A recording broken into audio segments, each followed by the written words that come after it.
Bien, mes chers collègues, je vous salue toutes et tous. L'Assemblée, comme vous le savez peut-être, devrait examiner à partir du mardi 18 mars la proposition de loi adoptée par le Sénat après engagement de la procédure accélérée visant à sortir la France du piège du narcotrafic, ainsi que sur la proposition de loi organique adoptée par le Sénat après engagement de la procédure accélérée fixant le statut du procureur de la République nationale anticriminalité organisée. Le bureau de la Commission avait majoritairement souhaité qu'une configuration à plusieurs rapporteurs, dont au moins un de l'opposition, groupe socialiste en l'occurrence, comme au Sénat, puisse être désigné par commission. Cette position majoritaire n'était toutefois pas unanime. Je vous renvoie au compte-rendu du bureau de la commission concernée. Le Rassemblement national en particulier souhaitant également un rapporteur issu de ses rangs. Nous devons désigner les rapporteurs aujourd'hui. Il y a peu de temps avant le passage en commission, peu de temps avant le passage en séance. Je vous rappelle que nous serons en commission la première semaine de mars, juste après la coupure. Nous avons donc deux options, une configuration avec 3 rapporteurs, dont je vous indique qu'ils m'ont été proposés par les groupes au nom de PR Vincent Corre, au nom de Droite républicaine Éric Pauget, au nom du groupe socialiste Roger Vicot. Et donc une configuration avec une seule rapporteure qui, si je ne me trompe pas, serait Pascal Borde, notre collègue Pascal Borde. Donc j'interroge la commission. Est-ce que vous êtes d'accord pour cette option à 3 rapporteurs ? Oui. Alors je vous propose de lever la main. Qui est pour ? Qui est contre ? Donc cette proposition est adoptée. Nous en venons maintenant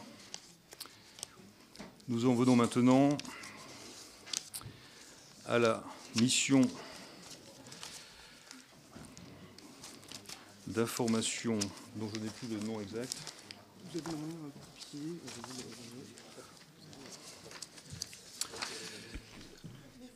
Je laisse les rapporteurs s'installer.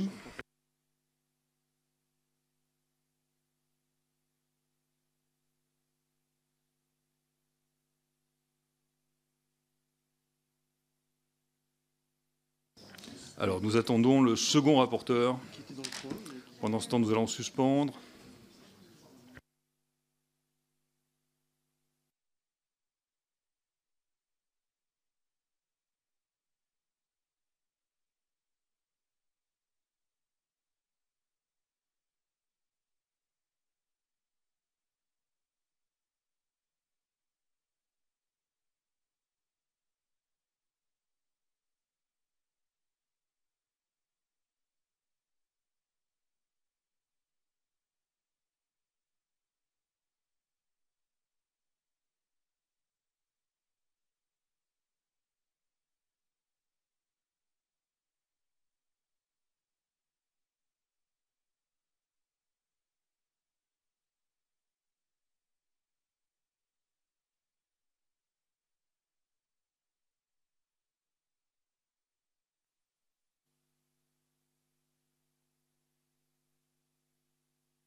Mes chers collègues, nous examinons aujourd'hui les conclusions de la mission d'information visant à évaluer l'efficacité de la politique de lutte contre les trafics de stupéfiants.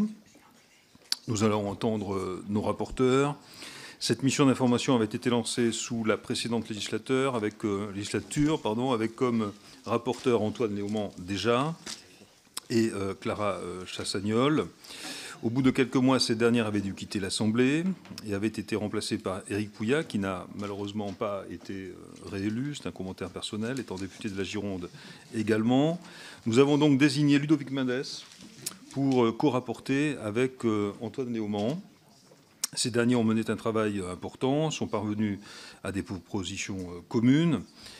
Je vous précise toutefois que si en fin de réunion, nous devrons formellement autoriser la publication du rapport, cette autorisation ne vaut nullement approbation, je le rappelle, des propositions du rapport qui resteront celles des rapporteurs et non celles de la commission. Et puis je ne peux pas m'empêcher de souligner que j'ai le sentiment que les propositions de la mission d'information ont été présentées à la presse avant même d'être présentées à la commission des lois, mais je tiens quand même à le souligner. Messieurs les rapporteurs, je vous donne sans plus attendre la parole.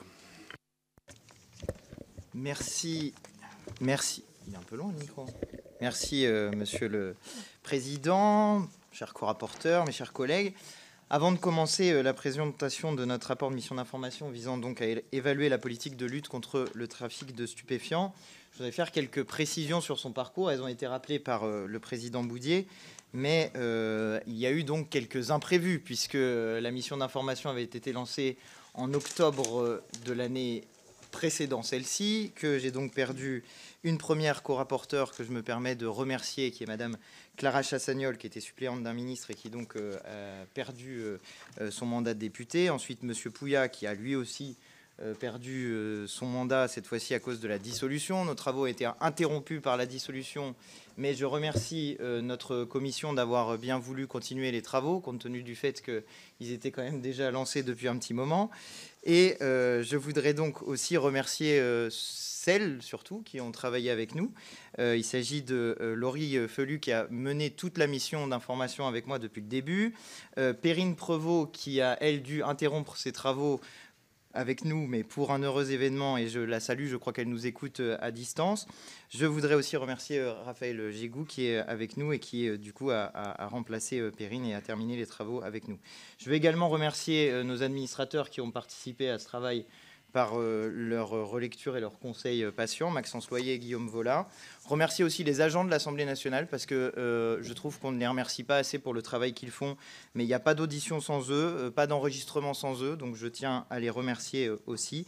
Et enfin, je remercie mon co-rapporteur, qui, je trouve, a eu beaucoup de courage, compte tenu du fait que ça avait l'air de porter la poisse de faire un rapport avec moi, et qu'il a souhaité le faire, et que nous avons réussi à le mener à bien, et je lui cède la parole. Je remercie mon collègue et co-rapporteur Antoine Léaumont pour les remerciements, et je me joins à lui pour vous remercier toutes et tous sur l'accompagnement que nous avons eu, et je te remercie toi pour la qualité du travail que nous avons eu et des échanges passionnants que nous avons obtenus. Comme nous le savons trop bien, le trafic de stupéfiants est un phénomène criminel majeur dans notre pays, particulièrement lucratif pour les groupes criminels qui l'organisent. Le développement de ce trafic se paye au prix le plus fort, celui de vies humaines et du sacrifice de victimes dites collatérales. Le plus souvent, les habitants d'un quartier où le trafic de stupéfiants est imposé aux résidents. Les tristes faits divers que constitue le règlement de compte mortel auquel se livrent des différentes organisations criminelles qui tiennent les réseaux du trafic mettent en lumière l'ampleur de la menace que ces groupes font peser sur la sécurité publique. Ces règlements de compte ne sont pourtant que la face émergée d'un phénomène criminel d'envergure internationale qui n'épargne aucun territoire et qui appelle une réponse globale et structurée à l'échelle européenne, voire mondiale. En effet, ces organisations structurées sur un mode mafieux défient l'ordre social et mettent à l'épreuve la robustesse de nos institutions, comme la capacité des politiques publiques à y faire face. Mon co-rapporteur a conduit au total plus de 75 auditions et a participé à 6 déplacements. Sous la 16e législature, il s'est rendu avec ses anciens co-rapporteurs au Havre, à Orly, dans les locaux de l'Office anti-stupéfiants, ainsi qu'à l'unité médico-légale de l'Hôtel-Dieu. Nous avons également souhaité nous rendre ensemble en Guyane. Cet important déplacement nous a permis de nous pencher plus spécifiquement sur le phénomène des mules, ces passeurs de produits stupéfiants, pour mieux en comprendre les enjeux, y compris les répercussions de ce trafic de stupéfiants à l'échelle locale. Nous nous sommes également rendus à la rencontre des magistrats du tribunal judiciaire de Paris, à la juridiction nationale de la lutte contre la criminalité organisée, dite JUNALCO. Nous avons conduit ensemble 19 auditions et étudié 43 contributions écrites qui reprenaient dans une large mesure le fond des auditions réalisées avant la dissolution de l'Assemblée nationale. La conduite de ces travaux nous a permis de mettre en évidence l'ampleur du trafic de stupéfiants et l'influence grandissante des réseaux criminels de trafiquants qui agissent sur notre territoire. Sans pouvoir faire état de l'ensemble de nos constatations ici, nous tenons à souligner qu'elles qui nous apparaissent les plus frappantes et qui décrivent le mieux la situation à laquelle nous sommes collectivement confrontés. Nous avons d'abord fait le constat évident, mais de la grande disponibilité de l'ensemble des produits stupéfiants sur notre territoire, sur ce marché ultra-capitaliste illicite que constitue celui des substances stupéfiantes. L'offre comme la demande sont en hausse constante. Quelques chiffres pour vous en convaincre. La croissance du marché de la cocaïne est impressionnante. Entre 2010 et 2022, le volume de cocaïne saisi à l'échelle mondiale a augmenté de 220%. Importée principalement par la voie maritime, elle arrive en Europe par les ports de la façade maritime nord et ouest. Ces ports sont aujourd'hui particulièrement vulnérables et l'objet de stratégies criminelles de plus en plus sophistiquées pour infiltrer les structures et leur mode de fonctionnement. Le cannabis, quant à lui, demeure le produit stupéfiant qui circule le plus à l'échelle internationale. À l'échelle mondiale, environ 7000 tonnes ont été saisies en 2022. Et je précise évidemment que les tonnes saisies ne sont pas celles qui sont effectivement en circulation et que c'est bien sûr une quantité bien plus importante. Aux côtés des drogues traditionnelles se développe un marché de nouvelles substances psychoactives. Ces substances, produites en laboratoire, présentent souvent une teneur en produits actifs considérable, ce qui rend leur consommation particulièrement dangereuse. Sur le plan sanitaire, l'essor de ce marché en Europe et en France doit nous inquiéter. L'enjeu sanitaire, constitué notamment par la consommation du fentanyl aux États-Unis, est ainsi un objet d'inquiétude pour nous. Et je précise que c'est devenu la première cause de mortalité des 18-45 ans aux États-Unis. Donc je pense qu'il y a là un enjeu qui nous rassemble tous. Le mode opératoire, l'organisation et le fonctionnement des grandes organisations criminelles autour desquelles se structurent les réseaux de trafiquants de stupéfiants nous a également été précisément décrit. Les trafiquants ont aujourd'hui recours à un usage décomplexé de la violence. L'objectif des trafiquants est en effet de générer du profit à n'importe quel prix et d'anéantir la concurrence créée par les autres groupes criminels, y compris par la violence la plus brutale. Particulièrement adaptables, les trafiquants exploitent aujourd'hui la moindre vulnérabilité, qu'elle soit territoriale ou humaine, pour faire fructifier leurs activités criminelles.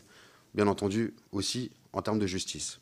Ils redoublent d'ingéniosité pour contourner les stratégies mises en place par les forces de sûreté, nouveaux pays rebonds, utilisation de voiliers plutôt que de conteneurs, déport vers des ports secondaires, délocalisation de la production pour la rapprocher des consommateurs. Parallèlement, à l'autre bout de ce marché, celui de la demande, la tendance est aussi à une augmentation. Ça se vérifie au travers de la consommation très importante de drogue qui est observée sur le territoire national. La consommation de cannabis, d'abord, si elle tend à se stabiliser, demeure très importante. C'est en effet le produit stupéfiant le plus consommé en France et qui témoigne de la forte diffusion de cette drogue sur le territoire. Plus d'un adulte sur deux a déjà expérimenté le cannabis. On est à 50,4% en 2023. Selon les chiffres de l'OFDT, il y aurait ainsi 21 millions d'expérimentateurs de cannabis en France, c'est-à-dire de personnes qui ont déjà consommé au moins une fois du cannabis, et on dénombre 5 millions d'usagers de cannabis dans l'année. La consommation de cocaïne en France est quant à elle en expansion inquiétante puisque la progression du nombre de consommateurs est exponentielle. 3,7 millions de personnes ont déjà expérimenté la cocaïne, dont 1,1 million d'utilisateurs dans l'année. C'est donc que 10% des adultes ont déjà consommé de la cocaïne. Le nombre de consommateurs de cocaïne a ainsi quasi doublé en 6 ans. En 2017, il y avait seulement si on veut, 600 000 usagers de cocaïne dans l'année. L'essor de consommation de la MDMA et de l'ecstasy est tout aussi inquiétant. L'expérimentation de ces substances est en forte hausse en à peine plus de 20 ans.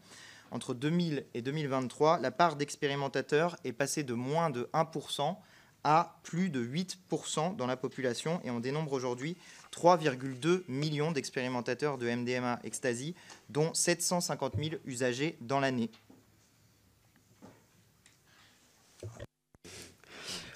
Faisons une pause à ce stade pour résumer le sombre tableau qui dessine déjà l'ampleur du trafic de stupéfiants dans notre pays. Augmentation de l'offre et de la disponibilité des produits stupéfiants. Hausse de la demande de l'ensemble des drogues. Essor de la consommation des substances stupéfiantes. Le marché illicite du trafic de stupéfiants est particulièrement lucratif. Il n'est pas régulé et laissé à la main de puissantes organisations criminelles qui parviennent à maîtriser les moyens de production des stupéfiants, à contrôler leur transport et à organiser leur vente.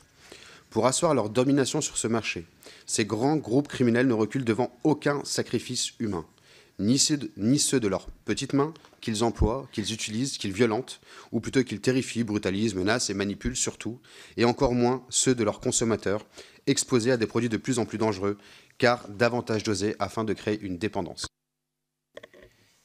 Les réseaux de trafiquants de stupéfiants font donc peser une menace sérieuse sur la sûreté comme sur la santé publique. Mais il ne s'agit que de la face visible de leur action. Plus souterraine, mais pourtant tout aussi dangereuse, la montée en puissance de leur influence est particulièrement préoccupante et met en péril la stabilité de nos institutions. Profitant de capacités financières conséquentes et en pleine expansion et ayant recours à la violence la plus extrême, au chantage, à la manipulation, les trafiquants usent de tous les stratagèmes pour asseoir leur domination et accroître leurs revenus dans une logique capitaliste débridée. Pourtant, nous avons constaté qu'une forme de tabou entourait aujourd'hui encore la montée en puissance du phénomène de corruption en lien avec les trafics de stupéfiants. C'est assez étonnant, mais presque toutes les personnes que nous avons auditionnées nous disent qu'il y a des phénomènes corruptifs, mais souvent chez les autres. Et malheureusement, l'évidence oblige de dire que les phénomènes corruptifs sont partout, dans toutes les professions, à tous les endroits, et qu'il faut donc lutter contre ces phénomènes. Pire encore, il n'existe aucune statistique officielle permettant de refléter avec exactitude le nombre des trafics de stupéfiants reposant sur l'action de personnes corrompues. Cela signifie qu'aujourd'hui, nous ne sommes tout simplement pas en capacité de définir avec précision l'ampleur du phénomène de corruption, car il n'y a aucun outil global pour prendre en compte la corruption et sa place dans les trafics. C'est dire si le risque corruptif passe sous les radars de nos politiques publiques. Il fait pourtant peser une menace concrète sur la sécurité des personnels et agents qui y sont les plus exposés, puisque au-delà des moyens d'incitation financière qui existent pour les trafiquants, c'est bien souvent à force de menaces, de chantage, de violences physiques, de pression psychique, voire de torture, que la personne est corrompue et contrainte à participer au trafic. Or, et il faut que cela reste présent à l'esprit de tous, le risque corruptif n'épargne aujourd'hui personne ni aucune fonction. Il pèse tout particulièrement sur les agents exerçant des missions stratégiques au point d'entrée sur le territoire, à l'instar notamment des agents portuaires, mais également sur tous les fonctionnaires exerçant au sein d'administrations régaliennes. D'ailleurs, pour faire face à ce phénomène dont on peut redouter qu'il nous submerge, de quels moyens disposons-nous vraiment ? Les trafiquants, eux, bénéficient de capacités financières quasiment illimitées. On dit bien illimitées. Leur main-d'œuvre, cette chair à canon constituée bien souvent de mineurs facilement influençables, est très vite sacrifiée et tout aussi rapidement remplacée. Les capacités de nos forces de sûreté et de services judiciaires, quant à elles, ne sont manifestement pas à la hauteur, ni des enjeux de cette lutte contre le trafic, ni des moyens investis par les criminels. L'insuffisance d'effectifs, que ce soit au niveau enquêteur ou au niveau judiciaire, entrave l'efficacité des réponses aux organisations criminelles. Le manque d'enquêteurs spécialisés dans la lutte contre le blanchiment limite les investigations pourtant essentielles pour frapper les trafiquants au portefeuille et leur confisquer le produit de leurs activités criminelles. Malgré la spécialisation judiciaire débutée en 2004 avec la création des juridictions interrégionales dites JIRS et parachevée en 2020 avec la création d'une juridiction à compétence nationale dite JUNALCO, qui traite le haut du spectre de la criminalité organisée, les magistrats ne disposent pas des moyens techniques et d'une équipe suffisamment renforcée pour instruire les dossiers dans des conditions et des délais satisfaisants. La création d'un parquet national anticriminalité organisée n'est qu'une solution en trempe-l'œil. Plutôt qu'une strate supplémentaire, il faut des effectifs. Devant ce déséquilibre manifeste entre les moyens des grandes organisations criminelles et ceux mis en œuvre à l'échelle étatique pour lutter contre leur expansion, la tentation est celle de mettre en œuvre des méthodes exceptionnelles adaptées à la guerre menée contre le narcotrafic.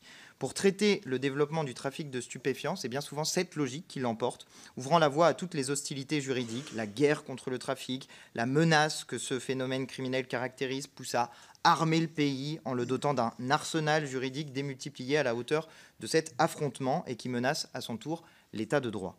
La lutte contre le trafic de stupéfiants est aujourd'hui dirigée contre tous, indifféremment du degré d'implication de chacun. Sont ainsi visés le haut du spectre criminel, mais aussi les petites mains du trafic et enfin les consommateurs. Tous sont aujourd'hui considérés comme des criminels ou des complices du trafic. Et un clip récent du ministère de l'Intérieur montre d'ailleurs à quel point cette logique est à l'œuvre dans notre pays. Il est plus que temps de changer de méthode. Que ce soit à l'échelle internationale, européenne ou nationale, la réponse à la circulation toujours plus importante des produits stupéfiants est donc essentiellement répressive. Or, le constat de la mission d'information est sans appel. Cette approche répressive ne produit pas les résultats attendus, preuve des chiffres que nous avons annoncés en début de cette allocution. Elle n'a contribué ni à endiguer la demande, ni à faire baisser le trafic de stupéfiants qui ne cesse de s'accentuer. Les règlements de compte, de plus en plus visibles et médiatisés, font la fierté des clans mafieux qui les commanditent. La consommation de produits stupéfiants illicites, elle, ne recule pas. Et les risques sanitaires que le développement de l'usage de drogues toujours plus dangereuses font peser sur la population sont trop souvent occultés par la bataille menée contre les trafiquants. La répression du consommateur a également occulté des politiques publiques l'enjeu de la prévention, par la sensibilisation de la population sur les dangers sanitaires de ces substances et les problématiques liées au développement des conduites addictives. Les politiques de réduction des risques et de prévention de la consommation sont désinvesties au profit de la stigmatisation du consommateur. Il existe pourtant des politiques de prévention efficaces et qui ont fait leurs preuves en permettant d'orienter les usagers de produits stupéfiants vers des structures de soins et de prendre en charge leur addiction. Il nous faut une réponse médico-sociale. Investir dans ces politiques de prévention est déterminant pour réduire la demande de produits stupéfiants sur le territoire et ainsi lutter contre le trafic de ces substances. Plus encore, et c'est sans doute la conclusion la plus ambitieuse à laquelle nous sommes parvenus, il nous est apparu urgent de changer de paradigme en matière de lutte contre le trafic de stupéfiants. Pour initier ce changement, la première étape indispensable est d'associer la population à la réflexion autour de l'encadrement de l'usage de produits stupéfiants, soit par le biais d'un débat public, soit par le biais d'un référendum. Qu'il s'agisse des politiques publiques en matière de prévention, de santé publique ou de sûreté publique, le plus efficace est toujours d'impliquer nos compatriotes dans les prises de décisions majeures qui les concernent. Pour ce qui concerne vos co-rapporteurs, nous avons estimé, après notre enquête, que la dépénalisation de la détention de produits stupéfiants en dessous d'un seuil de 3 grammes serait une étape importante pour déstigmatiser les consommateurs, faire de la prévention et concentrer l'action des forces de sûreté et des magistrats sur le démantèlement des trafics. Au Portugal, une réforme similaire à celle que nous proposons a été mise en place en raison d'une situation particulière liée à une consommation d'héroïne élevée. Cette réforme a permis de faire diminuer considérablement la consommation de cette drogue, d'améliorer la santé publique sur le sujet, de diminuer le nombre de morts. Mise en place par la gauche, elle n'a pas été remise en cause par la droite, preuve que son efficacité a convaincu largement au-delà des rangs de ceux qui l'avaient d'abord proposée. Elle a également convaincu vos co-rapporteurs. Enfin, la légalisation de la production, de la distribution et de la détention du cannabis que nous recommandons doit être associée à une prévention ciblée sur les mineurs et les personnes âgées de moins de 25 ans, dont la consommation de cannabis présente des risques sanitaires plus grands. L'objectif de santé publique doit guider la mise en œuvre de cette réforme. Le contrôle de la qualité des produits et l'accompagnement spécifique des consommateurs dépendants permet de réduire les risques. Dans le même esprit, le modèle que nous proposons exclut toute possibilité d'une publicité et de vente en ligne. La mise en place d'un marché légal avec des produits à prix attractifs doit aussi permettre de concurrencer le marché illégal et d'engager un transfert des consommateurs vers les produits légaux, ce qui en soi, et c'est là que c'est aussi intéressant, ce qui en soi constitue un enjeu, et ce n'est pas une politique si facile que cela à mettre en œuvre. Pardon. Il peut vous sembler, mes chers collègues, que le constat que nous dressons à l'issue de nos travaux est accablant. Nous ne ressentons pourtant aucun découragement à l'issue de nos travaux, car nous sommes convaincus de la pertinence et de l'efficacité des moyens d'action que nous avons mis en évidence au travers notamment des 46 recommandations communes que nous formulons. La lutte contre le trafic de stupéfiants appelle de la part des autorités publiques la mise en œuvre d'une politique ferme mais lucide. Les moyens de cette lutte doivent être prioritairement dirigés vers ceux qui en sont responsables au premier chef, les trafiquants eux-mêmes et spécifiquement les chefs de réseaux criminels et les agents du blanchiment de l'argent de la drogue. Les politiques publiques doivent être guidées par des impératifs d'efficacité qui commandent d'abandonner la vision trop souvent stéréotypée portée sur la consommation des produits de stupéfiants. Nous avons acquis la conviction que lutter contre le consommateur ne permettra pas, de manière isolée, d'endiguer durablement le trafic de stupéfiants. Être à la hauteur de ces enjeux implique de s'emparer du sujet du trafic de stupéfiants dans toutes ses dimensions. Les risques en matière de sécurité publique, la déstabilisation des institutions au travers de la montée en puissance du phénomène de la corruption, mais également le traitement inapproprié du consommateur. Trop souvent oublié dans le débat public, la prévention de la consommation des drogues est pourtant l'un des enjeux fondamentaux de la lutte contre le trafic et l'un des seuls moyens efficaces pour lutter contre la demande exponentielle de ces produits illicites. Le courage politique commande de traiter enfin le sujet de la consommation sans complaisance ni démagogie, en s'appuyant sur la réalité. Les politiques stigmatisantes à l'égard des consommateurs ont fait la preuve de leur inefficacité dès lors qu'elles n'ont pas empêché l'augmentation de la consommation ni mis un terme à l'accentuation de la menace que le trafic fait peser sur la sécurité et l'ordre public. Nous avons souhaité, à travers le rapport qui vous est présenté, explorer l'ensemble des pistes de réflexion que les personnes auditionnées nous ont soumises et comparer toutes les politiques publiques pouvant avoir un effet réel sur l'ampleur du trafic pour en mesurer l'efficacité sans préjugés ni opinions préconçues. Les recommandations que nous formulons sont le reflet de la stratégie globale que nous appelons de nos vœux pour améliorer l'efficacité de la lutte contre le trafic de stupéfiants. Ces recommandations vont du niveau international avec l'investissement de la France dans l'ONUDC au niveau local avec le rétablissement d'une police de proximité. Elles insistent sur la prévention et la protection, prévention des usages, de l'entrée dans le trafic, de la corruption, protection des mineurs les plus vulnérables. Elles explorent chaque dimension de cette criminalité organisée sans épargner aucun pan. En particulier, la fermeté de la réponse à l'égard des trafiquants du haut du spectre ne doit pas occulter l'enjeu de la prévention à l'égard de ces substances. Elle invite aussi à sortir d'une stigmatisation des petites mains des trafics et à changer de logique sur le sujet en affirmant une chose simple, que l'évidence de nos auditions amène à souligner avec force. Ceux qui sont au bas de l'échelle sont d'abord eux aussi les victimes d'un système d'exploitation capitaliste qui les fait souvent entrer dans le trafic par la ruse ou la manipulation et les contraint à y rester par la force ou la menace. Ici comme ailleurs, lutter pour la sécurité, c'est lutter par le prisme de la prévention plutôt que par celui de la seule répression. Nous espérons que ce rapport marquera un tournant dans l'approche de la lutte contre le trafic et permettra de guider les réflexions à venir sur les initiatives législatives qui s'annoncent en la matière.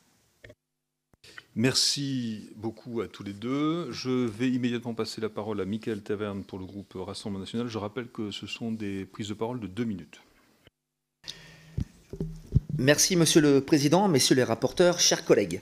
La lutte contre le trafic de stupéfiants est un enjeu majeur, aussi bien au niveau national qu'à l'échelle internationale. La situation d'aujourd'hui nous démontre bel et bien que les différents gouvernements qui se sont succédés ont fait preuve d'incompétence, de laxisme et d'idéologie, pensant que la France serait à l'abri de tous les maux. Pourtant, avec cette passoire qui est l'Union européenne, qui fait les beaux jours des réseaux criminels, où les importations de drogue ne cessent d'augmenter, entraînant donc une hausse de la consommation, certains ont eu l'idée de baisser le nombre de policiers, de gendarmes, de douaniers, de baisser les crédits de la justice, de faire de la prison l'exception, tout en supprimant les fouilles dans les maisons d'arrêt et j'en passe.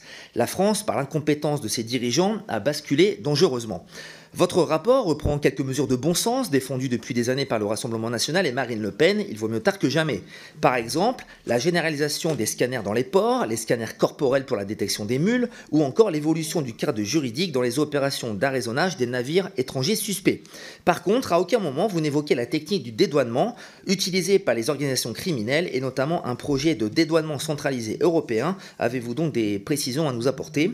Cependant, sans complexe, vous abordez la dépénalisation de certaines substances, notamment la cocaïne, on croit rêver, et la légalisation du cannabis avec la même possibilité d'en cultiver chez soi. Bon, entre deux rapporteurs, l'un insoumis, l'autre macroniste de gauche, qui est pour la légalisation du cannabis, qui est contre les peines planchées et qui refuse l'expulsion des délinquants étrangers, j'avoue ne pas être surpris. Mais pire, vous vous couchez face aux criminels qui s'adapteront, qui continueront de prospérer et qui se diversifieront. Penser que la légalisation et la dépénalisation feraient reculer le trafic est une utopie, comme l'indiquent des policiers de police judiciaire. Dans les pays qui ont légalisé, par exemple l'Uruguay et certains États américains, on constate deux choses. La hausse de la consommation chez les jeunes et le marché illicite qui n'a pas diminué. Les Français n'ont donc rien à attendre de vous, à part une énième soumission, moins de prison et plus de drogue, quel rêve. Avec Marine Le Pen, nous aurons le courage de faire ce que nous disons dans l'intérêt de la France et des Français. La légalisation et la dépénalisation des drogues ne feront qu'accentuer le problème, alors vraiment, non merci. Merci. Roland Lescure pour le groupe EPR. Oui, très rapidement, merci Monsieur le Président et merci aux deux rapporteurs d'avoir fait un travail extrêmement complet. Je ne suis pas en accord avec toutes les préconisations, loin de là, mais je trouve que le travail est bien fait et suit en cela une mission d'information à plusieurs commissions qui avaient été lancées dans le mandat 2017-2022, qui avait déjà, notamment avec Éric Pouliat, vous l'avez mentionné Monsieur le Président, mais aussi Jean-Baptiste Moreau, qui lui aussi, ou lui non plus n'est plus parmi nous, avait fait un travail, je pense, exceptionnel, couvrant l'ensemble des défis de la gestion de ce défi majeur qui, au fond, nous concerne tous et toutes. Je pense que personne autour de cette table ou dans cette salle n'est pour, évidemment, la consommation à outrance de toutes les drogues, quelles qu'elles soient. Mais étant moi-même élu d'une circonscription dans laquelle, aux États-Unis, 38 États ont légalisé le cannabis d'une manière ou d'une autre, soit récréatif, soit thérapeutique, et le Canada qui, lui, a légalisé, mais avec des approches différentes suivant les provinces, je pense que je bénéficie d'un laboratoire d'expérience assez intéressant. La légalisation s'est traduite, ça a été dit d'ailleurs par notre collègue, dans certains États américains, au fond par un échec, avec une banalisation de la consommation du cannabis récréatif et une consommation qui, loin de régresser, a même monté, et avec par ailleurs des impacts parfois même positifs au sens bénéficiaire au crime organisé. Mais d'autres expériences sont bien plus intéressante à mon avis à suivre, et notamment celle du Québec où j'ai vécu pendant longtemps, où la légalisation s'est faite de manière très encadrée, avec une mainmise de l'État sur tous les niveaux de la production, la transformation et de la distribution, des prix encadrés, un encadrement, de la sensibilisation évidemment des jeunes consommateurs qu'il faut à tout prix protéger, une majorité portée à 21 ans pour la consommation. Avec tout ça, On a aujourd'hui une province du Québec dans laquelle la consommation n'a pas augmenté, elle a même un peu diminué. La part de marché du crime organisé s'est effondrée. On a aujourd'hui plus de 60% du cannabis qui est en fait aux mains de l'État et des taux de THC, puisque c'est souvent ce qui est reproché, qui ont plutôt été en diminution, et évidemment un cannabis légal qui, lui, maintient les taux de THC en dessous de niveaux dangereux. Donc vraiment merci aux rapporteurs pour ce travail. J'engage vraiment à regarder ce qui se fait dans certains États où ça a été un vrai succès. Roger Vico pour le groupe socialiste et apparenté.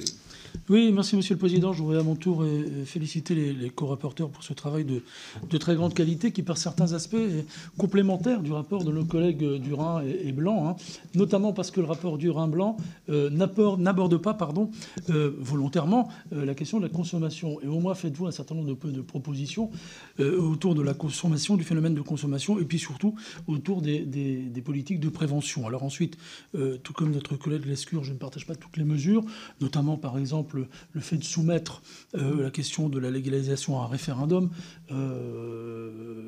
des questions aussi complexes, je ne pense pas qu'on puisse y répondre par oui ou non d'un coup d'un seul. Donc c'est une des propositions sur laquelle je suis en désaccord. Moment intéressant dans votre rapport, c'est toute la question du parquet national.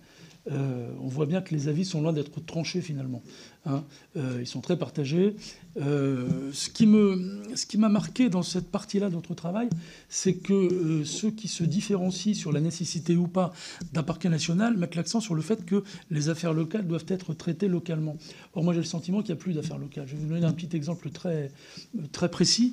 Lillois, puisque je suis élu de Lille, on constate très récemment, depuis quelques mois, qu'un certain nombre de gamins, les choufs qui viennent surveiller, sont importés, prêtés pendant quelques semaines aux dealers lillois, et ils viennent de Paris, voire même d'au-delà, puisqu'on a réussi à identifier des jeunes qui venaient de Marseille. Vous voyez que les interconnexions et la manière dont ce trafic s'organise font que la dimension locale, me semble-t-il, mais je ne suis pas un spécialiste, semble de moins en moins importante. Et puis, il me reste 10 secondes. Je voudrais vérifier un chiffre qui m'a étonné, puisque vous expliquez que la production c'est page 14, la production de cocaïne pure en 2022, c'est 2757 tonnes. Et vous indiquez que les saisies sont de 2056 tonnes. Ce qui veut dire que 75% de la production est saisie. J'aurais juste une vérification sur ce chiffre. 74,57 pour être précis. Alors, Éric Martineau pour le groupe Les Démocrates. Merci, Monsieur le Président. Alors, j'avoue ne pas être le spécialiste du sujet, mais c'est vrai que d'en parler, ça permet au moins d'ouvrir un débat. Moi, j'aimerais poser une question à nos rapporteurs, et je vous remercie pour le travail que vous avez fait, sur les conséquences et les dommages collatéraux quand même. Parce que légaliser, dépénaliser, c'est peut-être aussi reconnaître, admettre. Et moi, ce que j'aimerais savoir, c'est en tant que simple concitoyen, lorsque je croise quelqu'un sur la route, la personne en face, si elle me rentre dedans parce qu'elle est sous produits stupéfiants, mais donc légalisé, dépénalisé, est-ce que je suis... est-ce que la loi me protège? Est-ce que ça, je serais vraiment curieux de le savoir, et d'autant plus en tant que chef d'entreprise, puisque si ces produits sont légalisés, dépénalisés, eh bien, est-ce que ces personnes qui les utilisent, qui en utilisent, pardon, ne mettent pas aussi la vie en jeu de leurs collègues de travail? J'ai vécu des expériences dans ma vie professionnelle en ce sens où, en tant que chef d'entreprise, des accidents de travail étaient liés à de la consommation de cannabis. Et donc, si on légalise, quelle est la responsabilité du chef d'entreprise? Je vous remercie. Merci. Et enfin, Naïma Mouchou pour le groupe Horizon et Indépendants. Merci, Monsieur le Président. Messieurs les rapporteurs, j'ai pris connaissance avec beaucoup d'intérêt, beaucoup d'attention votre pré-rapport, très documenté, mais je n'en partage pas les conclusions, que je trouve d'ailleurs dangereuses. Je partage l'état des lieux objectif que vous faites de la situation du trafic de stupéfiants, c'est vrai. Les règlements de compte, la violence, la pression qui est exercée sur certains agents, c'est vrai, ce sont des réalités. La logique financière, bien sûr, très lucrative. Mais on voit bien le biais idéologique qui repose sur ce rapport en faveur de la légalisation du cannabis. Et nous y sommes opposés. Pourquoi ? Premier point, vous nous dites le tout répressif n'a pas fonctionné, mais vous ne faites pas la démonstration rigoureuse que ça n'a pas fonctionné. La corrélation n'étant pas la causalité. Est-ce que la persistance de ce trafic est liée au fait que la répression n'est pas suffisante ou est-ce qu'elle est liée au fait qu'elle n'est pas suffisamment appliquée? Ça n'est pas la même chose. Vous avez fait du droit comparé dans ce rapport, c'est important. Je vois qu'en Suède, par exemple, où il y a une approche relativement stricte de la loi pénale sur le sujet, eh bien en Suède, il y a moins de consommation qu'en France. Premier point. Deuxième point, à l'inverse, quand vous dites que la légalisation peut être un outil de contrôle, eh bien on constate que là où le cannabis a été légalisé, prenons l'exemple du Canada et des États-Unis. Je ne suis pas d'accord avec les conclusions, ou plutôt la démonstration qui a été faite par mon collègue vice-président Roland Lescure. Au Canada et aux États-Unis, on constate que la consommation chez les jeunes a explosé, y compris chez les mineurs, en dépit des interdictions faites aux majeurs de moins de 21 ans ou de 18 ans. On constate que le marché noir persiste. On constate que les organisations criminelles se sont diversifiées et qu'elles ont désormais des filières dans des domaines, je ne sais pas s'ils sont bien plus graves, mais enfin au moins autant graves. Trafic de cocaïne, trafic d'héroïne, proxénétisme, extorsion. Ce ne sont pas des sujets anodins. Troisième point, sur l'aspect économique. Vous mettez en avant la fiscalisation et l'argent que ça rapporterait pour l'État, c'est vrai, mais vous oubliez les coûts sanitaires et sociaux exorbitants de la légalisation. On sait très bien l'impact des effets délétères de la consommation de cannabis, notamment chez les jeunes, des troubles cognitifs, des troubles psychologiques, des hospitalisations. Tout ceci coûte des milliards. Les polyconsommations, quand on consomme du cannabis, on est enclin à consommer d'autres choses. C'est désastreux. C'est désastreux en termes de messages envoyés aux familles, aux victimes de la drogue, aux enfants. Et donc, je vous demande comment est-ce que vous justifiez cette prise de risque pour le pays. Merci, Madame la Présidente. Je vais tout de suite passer la parole à Pascal Borde, puis ensuite Yohann Gillet. Et nous en aurons terminé. Merci, Monsieur le Président. Alors, pour ce qui me concerne, je ne féliciterai pas les rapporteurs pour ce rapport dont je partage les constats, mais je suis en totale opposition concernant la proposition faite de légaliser le cannabis, qui est vécu comme une véritable provocation par les associations de victimes d'accidents de la route dont les proches ont eu le malheur de croiser un jour quelqu'un qui était sous l'emprise de cannabis, par exemple. Vous voulez légaliser le cannabis alors que les exemples que vous avez pris ont tous démontré que la légalisation avait créé une amplification de l'offre et de fait avait généré une augmentation importante de la consommation. Dès lors, la légalisation n'a non seulement pas asséché le marché illégal, lequel s'est transformé. Nous avons donc désormais deux marchés, le légal, l'illégal, et l'illégal a également pris de l'ampleur, avec notamment la multiplication des drogues de synthèse. C'est un véritable échec. Les problèmes ont donc non seulement perduré, mais se sont amplifiés. Santé, sécurité routière, délinquance. À cet égard, une étude qui a été menée en Ontario a révélé une augmentation de 475% des visites aux urgences pour des blessures liées à des accidents de la route impliquant le cannabis depuis la légalisation du cannabis en Ontario. Une étude menée en 2023, c'est pas vieux, par des chercheurs de l'Université de Colombie-Britannique a, elle, démontré que le nombre de Canadiens qui prennent la route après avoir consommé du cannabis a doublé depuis la légalisation. Vous ne faites pas état de cela dans votre rapport. Pourtant, les victimes de ces personnes qui consomment du cannabis sont nombreuses et elles méritent notre attention. Nous avons les victimes, effectivement, d'un accident qui ont eu le malheur de croiser la route de quelqu'un qui a consommé du cannabis.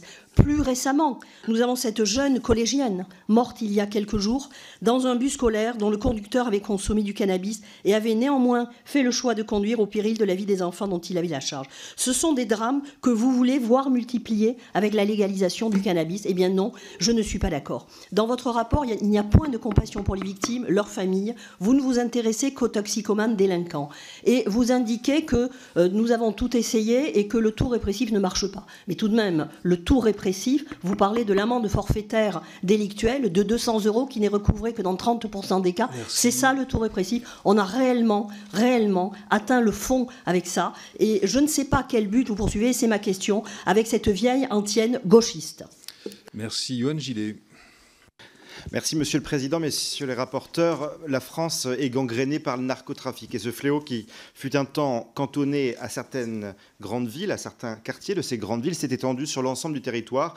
Les villes moyennes, les petites villes et rurales également eh bien, malheureusement, sont également concernés aujourd'hui. L'explosion simultanée de l'offre et la demande et le manque de volonté politique de mettre fin à ce fléau a transformé notre pays en un marché ouvert où la drogue circule facilement et la violence qui en découle s'installe durablement. Les chiffres parlent d'eux-mêmes. En 2024, nos forces de l'ordre, police, gendarmerie, douane, marine nationale, ont par exemple saisi plus de 53 tonnes de cocaïne, soit une augmentation de 130% en un an.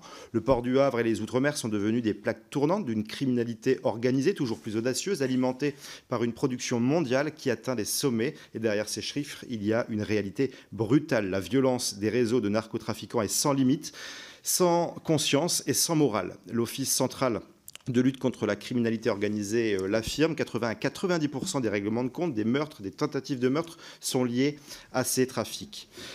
Alors, l'exemple de la ville de Nîmes, par exemple, commune de ma circonscription, en est l'illustration. Les quartiers de Pisevin, Val-de-Gour, Chemin-Bas, Mas-de-Ville, Clos-d'Orville, les Jonquilles, mais aussi les autres quartiers et même le centre-ville et les zones pavillonnaires, tous subissent les règlements de compte en pleine rue et parfois même des exécutions.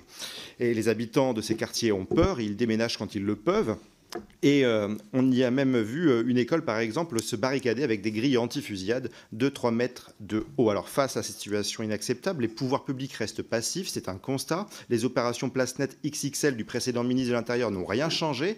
Nîmes aussi a eu le droit à son coup de com' XXL, évidemment sans résultat. Alors, chers collègues, si votre rapport fait certains constats que l'on peut partager, il y a aussi de grosses anomalies dans ce rapport. Mes collègues l'ont dit, votre proposition de légaliser ou dépénaliser certaines substances est une erreur et serait particulièrement dangereuse. Quant à vos propos, monsieur Léaumont, précisant qu'il ne faut pas, je cite, stigmatiser les petites mains des trafics, ils sont à l'image de votre mouvement politique. Vous dites aussi que le tout répressif ne fonctionne pas, et j'en conclus, et qu'il faut donc changer de politique en la matière. C'est là notre différence. Le tout répressif est nécessaire, mais vous ne pouvez pas dire qu'il ne fonctionne pas, car nous ne l'avons jamais essayé.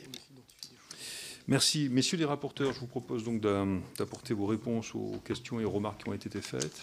Je vous remercie, Monsieur le Président. Je vais commencer remercier nos collègues du Rassemblement national pour ce moment. Rien d'étonnant sur le fait qu'on soit totalement en désaccord. La seule différence, c'est que nous ne portons aucune idéologie. Je n'ai pas parlé ici du président de la République ou du président de mon parti, ce que vous avez fait à plusieurs reprises en parlant de votre présidente de groupe parlementaire. Et je crois qu'on ne peut pas dire qu'Antoine Léaumont et moi-même nous soyons très proches idéologiquement. Je pense que politiquement, ça s'est vu à plusieurs reprises et on l'a su le démontrer. Et puis si vous parlez d'idéologie, nous ne faisons que rappeler des faits dans ce rapport. Êtes-vous en train de nous dire que les agents de police, de gendarmerie, de douane et de différentes juridictions que nous avons pu auditionner sont aussi dans l'idéologie ? C'est assez intéressant de voir que vous ne parlez que d'une seule de nos propositions sur les 60 que nous faisons. Donc alors, ça veut dire que la majorité des propositions que nous faisons vont dans le bon sens. Et c'est une manière de féliciter notre travail. Nous vous en remercions. Pour revenir juste sur un point, nous faisons que des préconisations. On ne dit pas que c'est ce qui doit absolument se faire. C'est une vision suite à un état des lieux. C'est le cas sur la cocaïne, c'est le cas sur le cannabis. Il y a eu différents rapports. Il y a des études techniques et scientifiques. Vous avez raison, on n'a jamais dit que ce n'était pas dangereux. D'ailleurs, on l'a dit dans notre propos devant vous encore cet après-midi. Mais c'est la même chose pour l'alcool. Et il y a des règles qui s'appliquent aussi sur la consommation d'alcool dans notre pays. C'est interdit de consommer sur son lieu de travail. C'est interdit de consommer avant de prendre la voiture. C'est interdit pour différentes raisons. Et c'est dans le cadre de la protection des autres, d'autrui et de santé publique. Notre seul objectif avec ce rapport, c'est de faire un état des lieux complet de la politique. On a évalué la politique de lutte contre les stupéfiants dans notre pays. On en rend compte. À partir de là, on fait des propositions qui peuvent convenir et ne pas convenir. Et nous comprenons que toutes les propositions que nous faisons ne peuvent pas convenir à tout le monde. Il y a un besoin dans notre pays peut-être de changer de paradigme. Nous proposons une manière de faire différemment. Le Sénat a proposé quelque chose de différent aussi, et d'ailleurs nous en parlons, nous valorisons le travail de nos collègues sénateurs. C'est important de rappeler aussi dans ce rapport ce qui a été fait par les parlementaires nationaux depuis maintenant plus d'une dizaine d'années. Et je peux vous assurer que quand on parle avec les responsables d'Europol, d'Eurojust, ou alors, comme Antoine le disait très bien, de l'ONUDC, qui œuvrent au niveau international, la majorité d'entre eux disent tous la même chose, c'est que malheureusement, toutes ces politiques ne sont pas suffisantes en l'état. Et même quand on se donne les moyens, certains pays ont envoyé l'armée, ils sont toujours gangrénés par les narcotrafiquants parce que la puissance financière, et pour répondre à notre collègue Roger Vico, quand on achète 1 kilo de cocaïne aujourd'hui au Suriname, on le paye 3 000 €. Il a traversé l'Atlantique, il a fait x10. Quand on l'a acheté, il est pur à plus de 90%. Il va être coupé au moins 4 fois. Donc voilà pourquoi le tonnage est un peu différent aussi. Et une fois qu'il sera revendu sur le territoire national, il va encore faire x10. Voilà pourquoi ils sont prêts parfois à perdre 75 ou 90% de la cargaison, parce que quoi qu'il arrive, ils gagneront de l'argent et ils ont une avance monumentale face à nous, parce que le haut du spectre n'est jamais suffisamment inquiété, parce que le blanchiment d'argent n'est pas mis en haut des politiques publiques pour lutter correctement contre le blanchiment d'argent, et on a un phénomène de corruption qui est malheureusement pas valorisé par tout le monde. Bon, d'abord, je vous remercie pour vos questions, les plus piquantes comme les plus ouvertes. En fait, ce qu'il faut bien comprendre, c'est que quoi qu'on fasse, je veux dire, on pourra choper la quantité de cocaïne, de cannabis, de ce que vous voulez sur le territoire national. Tout ça est inefficace pour faire perdre de l'argent aux trafiquants. Inefficace pourquoi? Parce qu'aujourd'hui, en particulier parce que les trafiquants ont multiplié les routes, aujourd'hui, quand une partie de la substance, et notamment de la cocaïne, arrive sur notre sol, en réalité, les trafiquants sont déjà rentrés dans leurs frais.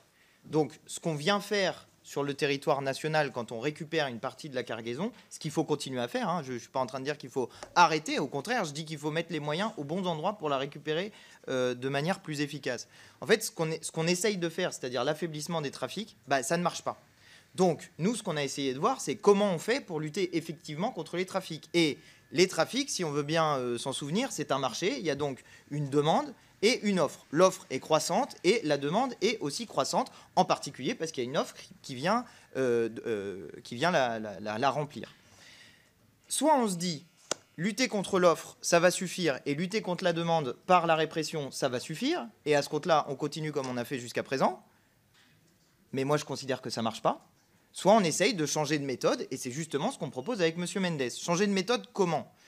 Il y a d'abord la question du niveau international, dont on a peu parlé ici, parce que évidemment, ce n'est pas les propositions les plus intéressantes. Mais par exemple, moi, j'ai été outré de découvrir que la France participe à une instance internationale qui s'appelle l'ONUDC, qui est spécialiste dans la lutte contre le trafic de drogue. Elle participe à hauteur de combien, s'il vous plaît? 200 000 €. La participation de la France à l'agence de l'ONU qui est censée lutter contre le trafic de stupéfiants au niveau international, 200 000 €. Bah bravo, on est la 6e puissance économique du monde, on pourrait peut-être mettre un petit peu plus d'argent, par exemple, pour aider les Colombiens à lutter contre la production de coca. Ça pourrait être une manière, effectivement, de faire baisser la production. Comment? En faisant des politiques qui sont des politiques de changement d'agriculture. Et il y a par exemple des entreprises françaises qui participent à ça, comme Malongo, qui participent à ce travail-là. C'est intéressant, on pourrait peut-être s'intéresser à ça comme méthode. Ensuite, sur le transfert, le trafic, le transbahutement de la cocaïne et de la drogue d'une manière générale à l'échelle du monde. Il y a des moyens qu'on propose, avec des moyens de contrôle renforcés dans les ports, avec des moyens de lutte contre la corruption, avec aussi des moyens de lutte contre le blanchiment pour essayer de taper au portefeuille les trafiquants. Mais si on ne prend pas en compte la question de la consommation, on n'y arrivera pas. Et si on prend en compte la question de la consommation par le biais de la répression, on a le résultat sous les yeux. Les logiques de répression sont déjà en œuvre et elles n'ont pas réussi à faire baisser la consommation. Moi, je ne suis pas en train de vous dire « youpi, vive la consommation », je suis en train de vous dire l'inverse. Moi, faire ce rapport, ça m'a fait prendre conscience du problème posé en France par les drogues d'une manière générale et en particulier par l'alcool. D'accord ? Moi, je me suis rendu compte en faisant ce rapport que l'alcool est une des drogues les plus dangereuses et alors tout le monde considère que c'est normal de boire de l'alcool, ça fait partie de la culture après tout, et puis d'abord, on est des producteurs de vin, donc... mais justement, comment a-t-on réussi jusqu'à présent à faire baisser la consommation d'alcool ? Par des politiques de prévention. Est-ce qu'on a interdit l'alcool? Non. Là où ça a été mis en place, l'interdiction et la prohibition de l'alcool, on a eu des résultats désastreux aux États-Unis quand ça a été mis en place. Peut-être est-il temps de s'interroger sur les méthodes qui sont mises en œuvre. Et je vais vous dire, il y a des bonnes nouvelles, en fait, qui ne sont jamais mises en avant. Il y a une baisse de la consommation des drogues, d'une manière générale, chez les plus jeunes. D'où ça vient, la baisse de la consommation de drogue chez les plus jeunes? Précisément, en partie, de politiques de prévention, mais qui ne sont pas mises en œuvre par l'État, qui sont mises en œuvre par les influenceurs qui disent que pour faire du sport, il vaut mieux pas être drogué et qu'il vaut mieux pas boire d'alcool. Et je trouve que c'est des bons messages de prévention. Mais justement, c'est ça, en fait, l'inversement de la logique que nous vous proposons dans ce rapport. En tout cas, on le propose comme une solution à laquelle nous, on est arrivé. Que nous disent les addictologues? Ils nous disent que la stigmatisation ne fonctionne pas. Pourquoi elle ne fonctionne pas? Parce que les gens qui sont dépendants des drogues ne vont pas aller vers des parcours de soins et ils vont donc rester dans leur consommation excessive de drogue. Et par ailleurs, il y a une question qui est posée sur ce qu'on appelle les usages simples, qui sont les gens qui vont avoir des usages de ces drogues, qui ne sont pas dépendants de ces drogues, mais qui sont des consommateurs de ces drogues-là. Et il y a là aussi des politiques de prévention à faire. Le risque majeur qui vient devant notre pays, c'est la consommation du fentanyl. Le jour où le fentanyl arrive sur le territoire de la République française de manière aussi massive qu'il est arrivé aux États-Unis d'Amérique, eh ben, je préfère qu'on ait dit aux gens, attention, si jamais tu prends un rail de coke, tu risques de mourir. Je préfère qu'on leur dise ça, plutôt qu'on leur montre des doudous enflammés qui disent qu'ils vont être solidaires du trafic de stupéfiants. Ça n'est pas efficace. Les gens qui achètent des drogues sont bien au courant du fait qu'ils sont en train d'enrichir des trafics. Ça ne marche pas de faire comme ça. Peut-être qu'on peut essayer d'autres méthodes, et notamment des méthodes qui sont celles qui sont portées par les scientifiques. Donc plusieurs éléments je pense avoir répondu à un certain nombre de questions. Monsieur Martineau, du coup, Monsieur Mendes vous a répondu. En fait, il ne s'agit pas d'inciter à la consommation de drogue, c'est l'inverse. Il s'agit justement de faire des politiques de prévention. Et puis il y a des règles qui sont évidemment mises en œuvre pour essayer pour ne pas avoir d'effet de bord. Je dis une dernière chose, et je vois que le président me fait signe de me presser. Mais je dis une dernière chose pour essayer de mettre bien les choses au carré. Ça n'est pas facile de faire une légalisation réussie du cannabis. C'est pas genre on légalise le cannabis et poum, problème réglé. C'est ce qu'a très bien dit Monsieur Lescure. Il y a un modèle que moi je trouve est un modèle qui fonctionne, qui est le modèle québécois. Et je partage ce que dit Monsieur Lescure, et c'est d'ailleurs un point de désaccord qu'on a avec Monsieur Mendes. On est d'accord sur la légalisation, on n'est pas d'accord sur le modèle. Moi, je suis sur un modèle très étatiste. Pourquoi ? Parce que je considère que ce qui doit prévaloir, c'est la question de la santé publique et de la sécurité publique. Et précisément, je pense qu'il est plus efficace de faire des politiques de prévention sous contrôle d'État et aussi de la vente sous contrôle d'État, parce que justement, on peut mettre en place des règles qui sont des règles assez strictes en matière de prévention et de protection des mineurs notamment, compte tenu du fait que la consommation de cannabis est particulièrement dangereuse avant l'âge de 25 ans et peut déclencher notamment un certain nombre de troubles. Et je voudrais m'inscrire en faux par rapport à ce qui a été dit par le Rassemblement national notamment. Justement, le modèle québécois, il a ceci d'intéressant, qu'il a réussi, après une petite hausse de la consommation, à provoquer in fine une baisse de la consommation, une sortie pour l'essentiel du marché noir, pas totalement, mais c'est pour ça que c'est difficile de faire une légalisation réussie, c'est parce qu'il faut réussir à être attractif sur le prix, attractif sur le taux de THC aussi. Il faut réussir à avoir une implantation qui est une implantation partout en même temps, parce que sinon vous n'y arrivez pas. Et précisément, c'est ça qui est difficile, c'est de répondre au marché pour ensuite faire des politiques qui sont des politiques de prévention. Mais je signale que nous utilisons des moyens de police et de justice qui sont considérables pour faire de la politique de répression. Et peut-être qu'on pourrait les utiliser à des manières plus efficaces en tapant le haut du spectre plutôt que les consommateurs et le bas du spectre. Je vous remercie pour cette présentation. Nous allons donc... alors, nous avons très peu de temps. Sébastien Huyck, je vous en prie. Mais vraiment, nous devons voter. Nous avons une commission à l'article 88 et encore des rapporteurs à désigner. Je vous en prie. Moi, je voulais simplement dire qu'il y avait un certain nombre de propositions qui sont très intéressantes dans ce rapport, mais que vous ne pouviez pas, en tant que politique averti, ignorer qu'en faisant cette proposition de la dépénalisation du cannabis, toutes ces propositions seraient cannibalisées, si je puis dire, par celle-là, qui est assez retentissante et pour moi assez choquante, à un moment où la lutte contre le narcotrafic prend un tournant si important dans notre pays, avec le nombre de morts que nous avons à développer sur ce sujet. Et finalement, moi je trouve assez irresponsable, voire de la provocation, excusez-moi de le dire, que de faire cette proposition, parce que finalement le message qui est envoyé à notre population, à nos jeunes, c'est que finalement la consommation de cannabis, c'est pas si mal que ça, puisque on pourrait même le légaliser. Donc ça va à l'inverse de tous les messages qui, me semble-t-il, doivent être envoyés à notre justice. Et je partage les mots de notre ministre de la Justice, Gérald Darmanin, qui disait ce matin que faire la proposition de légalisation du cannabis, c'est un discours de défaite.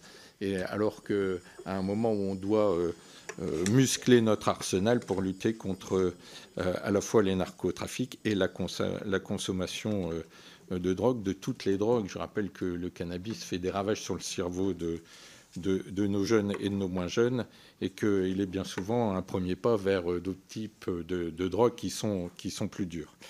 Moi, je me battrai de toutes mes forces pour que cette proposition de légalisation n'arrive pas dans notre pays. Je pense que nous le devons à nos concitoyens, aux enfants, aux jeunes de nos concitoyens, et je garde en mémoire ces parents que j'ai reçus, un certain nombre de parents que j'ai reçus qui étaient complètement désemparés contre la situation mentale de leurs enfants dont le cerveau était brûlé par la drogue. Ok, merci. Donc je vous rappelle que nous allons voter en application de l'article 145 du règlement l'autorisation de publication du rapport. Ça ne vaut pas autorisation de ces propositions. Qui est pour la publication du rapport ? Qui est contre? Donc il sera publié. Je vous remercie. Nous avons à désigner très brièvement un rapporteur. La conférence des présidents de la semaine dernière a inscrit à l'ordre du jour transpartisan du 11 mars la proposition de loi adoptée par le Sénat créant une dérogation à la participation minimale pour la maîtrise d'ouvrage pour les communes rurales. Le groupe Horizon étant à l'origine de cette demande, il lui a logiquement été demandé de proposer un candidat pour la fonction de rapporteur. J'ai donc reçu la candidature de M. Jean Moulière. Il en est ainsi décidé. Nous examinons maintenant, en application de l'article... Je vais donc suspendre.